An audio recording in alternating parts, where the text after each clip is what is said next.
আসসালামু আলাইকুম। রানীপুকুর রানীপুকুর মহেরা জমিদার বাড়ির 3টি পুকুরের একটি। এর অবস্থান রানীমহলের ঠিক পেছনেই। মূলত রানীদের গোসল এবং প্রাতঃভ্রমণের জন্য এই পুকুরটি খনন করা হয়। টোটাল 3টি পুকুর রয়েছে মহেরা জমিদার বাড়ির ভেতরে। এর ভেতরে এটি হচ্ছে একটি। এখানে একটি মাত্র ঘাট রয়েছে এবং চারিদিকে সুন্দর করে বাঁধানো, যদিও পরে এগুলা করা হয়েছে।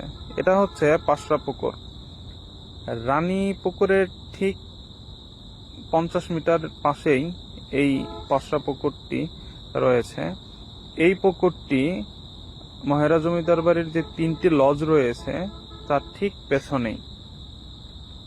এটা পরবর্তীতে